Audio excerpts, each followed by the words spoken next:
podium na, grabe. Gusto may podium tayo na 4 na floor. Yan, 4 na floor.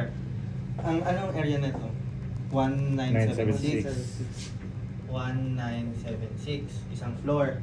So times 4 na agad yan, automatic GFA para dyan sa ground floor. So ilan yun? 7904. 7904. Tapos nag-extend tayo ng tower na 16 floors. 16. So ito, papunta dito, 16 floors. So ang magiging formula para sa GFA niyan is 16 plus 1. 16 plus 1. Hindi, sa non-GFA. 16 Sa pa rin. GFA. GFA. GFA 16 lang. Oo, 1008 Times 16. times 16. Plus 1. Mamaya na yun. Non-GFA yun. Oo, balik. Non-GFA yun. GFA muna tayo sa GFA. 16,128. Para hindi kayo malito, lagi niyong hihiwalayin yung GFA. Yung GFA sa non-GFA. Hindi, yung GFA ng ganito, Yeah. ng Podium. podium, tsaka sa GFA ng tower. Tower. Saka mo na lang siya i-add sa dulo. Ganun ginawa ko. Ilan yung sagot dito? 1008 times 16,128. 16,128. So, ang total GFA mo is 24. 24,032. 032. Okay, may GFA na. Ah. Sunod, non-GFA naman isa-solve natin. Non-GFA. Non-GFA. Ang non-GFA naman natin dyan, itong roof deck lang na 1008. Tapos ito, yung nasa labas nito. Yan. Boycott. Paikot. So para makuha mo yan, 1976 minus 1008 equals 968. 968. So ang sagot dapat dito plus 1008. So dinagdagan mo, maging 1976 lang din yan. Non-GFA. Oh, 1976 lang din siya. Non-GFA. Non-GFA mo, 1976. Ang non-GFA mo sa total na yan, ito at saka ito. So sa sa TGFA mo naman, i-add mo lang. Kaya tama. 2006. 26,008. 008. 20,008. Oo, 008. Di ba? Kaya lang. Nandun lang. Yung slope. Okay, yung slope. Slope. Sa slope naman. Sa slope, madali lang naman yun eh. Halimbawa, 16% yan? 16%? 1.6. Sa fill to sa fill. Yung term na fill. Pag may narinig kayo na fill or ilan yung load ng para ilagay ito, ganito yung sinasolve yan. Hindi kukuha ka ng, ito yung slope. Kasi ito yung south, di ba? Kunwari, di ba sa south, pababa. Tama, di ba? Pababa. Towards Towards south. south. So mali, pataas pala. So pag ganito. Yan. Kasi kung mag-solve ng slope, sobrang importante rin yung orientation. Kasi doon mo malalaman yun. Kasi minsan may nakita na ako na ganito yung feel. Katulad nung bawa ganyan. Ganito. So, isosolve mo yung ganyan, tapos ganyan. Kaya importante yung orientation. Kahit sa solving ng slope. Okay. 20 times 0.016, pwede rin yun. Hindi, 42 eh. 20 times 0.016, 1.6%. 1.6. 1.6% slope. Yeah, multiply mo na lang siya sa 0.016. Oh, ganun nga siya. Multiply mo lang siya. Pero para hindi kayo malito, halimbawa yung height yung given, alam nyo naman to eh. Hindi. Alam yan. Hindi niya alam yan? Itong Rice. class, halimbawa, hinahanap mo slope. Halimbawa, hinahanap mo yung slope. Takpan mo lang. Rice divide by run. Hinahanap mo yung rice. Ito yung rice kasi sa taas eh. Hinahanap mo yung rice, takpan mo lang yan. Multiply naman. Hinahanap mo naman yung run, takpan mo lang yan. Rice over slope.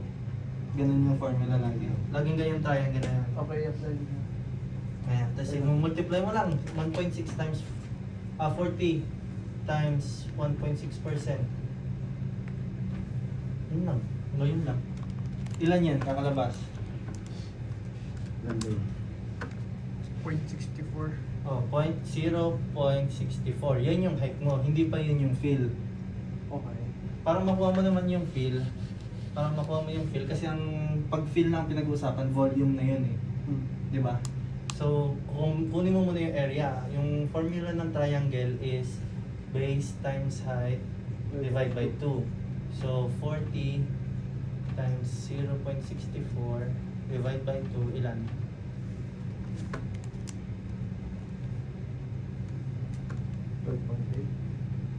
12.8. 12.8 Tama. meters Tama, tama. square. Tama? Meter square pa lang to. Hindi pa to siya cubic meter. Tapos, gagawin mo siyang 3D. So, kailangan maano mo din siya, yung length niya naman. Kasi feel na yung pinag-uusapan, di ba? So, times 100. Kasi 100 yung width nung so magiging Divide. 128 180 ba? Oo, 180. 1280 cubic meter. Feel na to. Yan na yung feel. Earth feel. Dali na.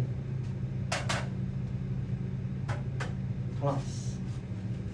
Angas? Class na yun. Yun lang yung earth feel niya.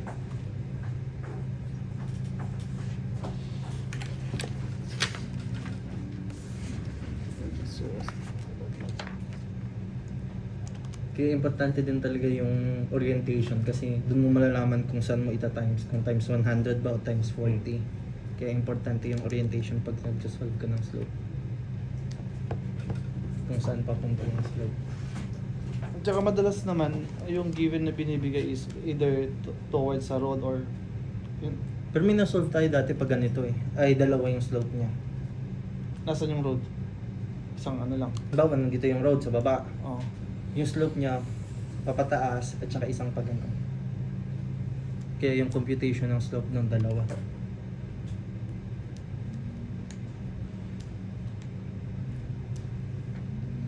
Pagka ang road mo is mas nasa taas, yun ang field. No? Depende mataas. eh. Kung halimbawa sinabi niya towards RROW. Oo. Pag towards RROW yung slope mo, pag sabihin, Field yan. pinakamababang part mo yung Sa RW. RRW. Mataas yung sa likod. Pag ganito siya, tapos Oo. bigla dito yung ano. Usually pag ganun hindi na nagpi-feel. Kasi ba't ka pa mag-feel?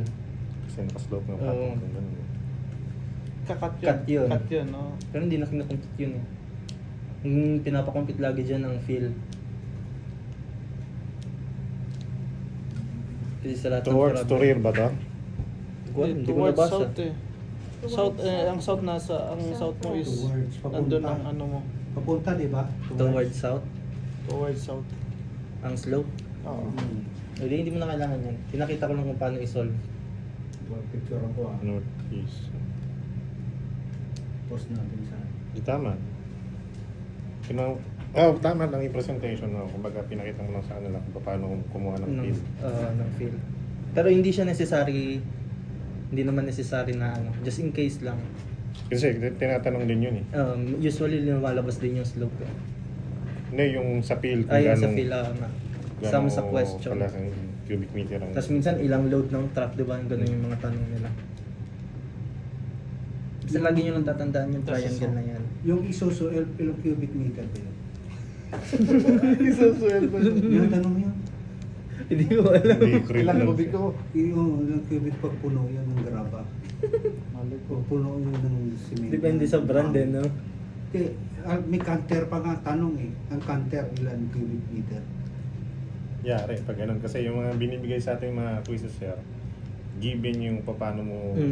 May ibibigay yung kung one ilang truck cubic meter is sa isang truck, carrying Isang ilang cubic meter? a load of Tanong ako dun sa iba-ibang sagot nila sa Pilipinas.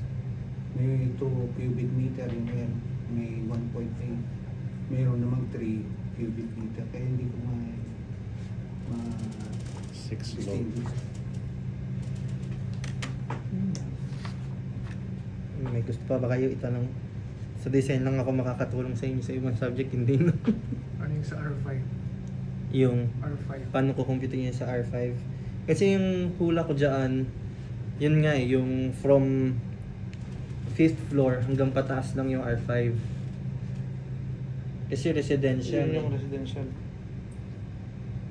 Yung R5 ba mixed use yun? Mixed use? Kasi hindi kasi siya pasok sa BHL eh. Yun nga yung pinaka-problema dun eh. Pag kinumpute mo siya as R5, hanggang 18 story lang siya. Eh 20 story to eh. Diba?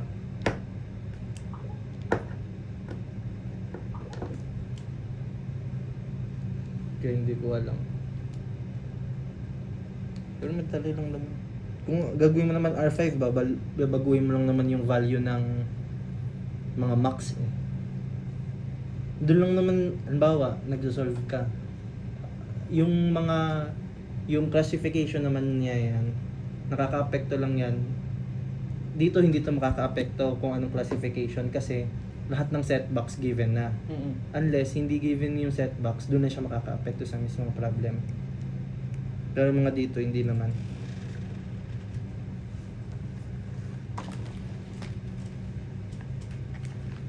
Sa mga BHL o ganyan.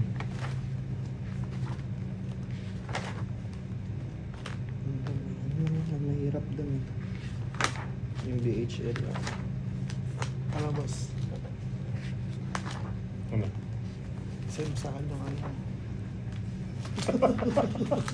Ayoko, nirecord dito eh. Hindi. Ba't panibagong record na to? Lep, pahinga muna ka sa atin. Pwede nga ano yun, pwede naging... Kasi inaano ko eh, hindi ko naman... Kung pinakawalan na ako, pag sinabi sa akin ng boss ko na, o wala na tayong project.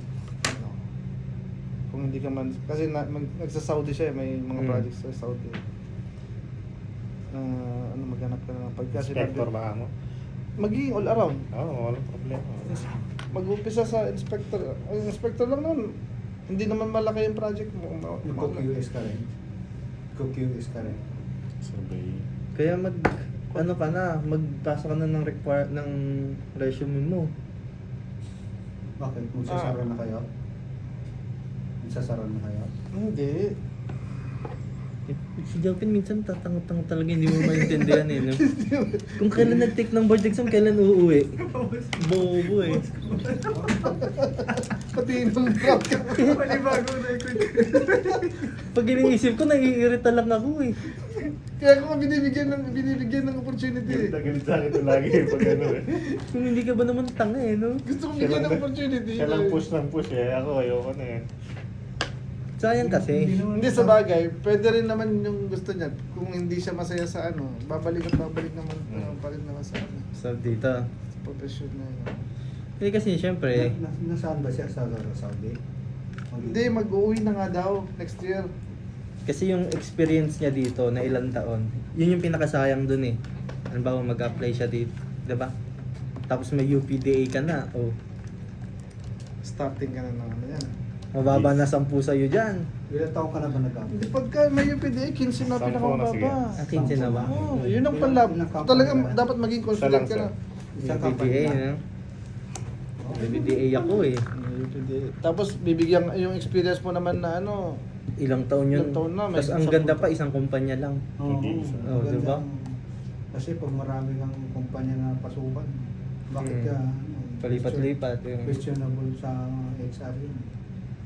Resign nga ako, pinunit sa harapan ko yung resignation. Makaraan 2021. Akala mo yung trabaho niya ngayon eh, layo sa ano. Kaya nga eh. Titry mo lang. Ito gago-gago talaga to eh. Parang gago eh. Sa akin, who told you to leave? Kainis eh, no? Or, pero imposible. Hindi ka naman nila pwedeng pigilan na pen eh. Kasi matagal ka na masyado sa kumpanya. Hindi mo na kailangan ng NOC. Sa bagay, baka naisip na alam na niya yung iuwi niya. Pwede na umuwi siguro. Pamuhunan na lang ng ano. Malaki kasi pera niyan eh. Malaki. Million na eh. Babakasyon ka taon-taon. Oo, sir, taon-taon. Million na ang graduating niyan eh. Contract mo binibigay taon-taon. Tama. Kinuha ko na. Nakatunog ako eh. Million Ay, na. una muna.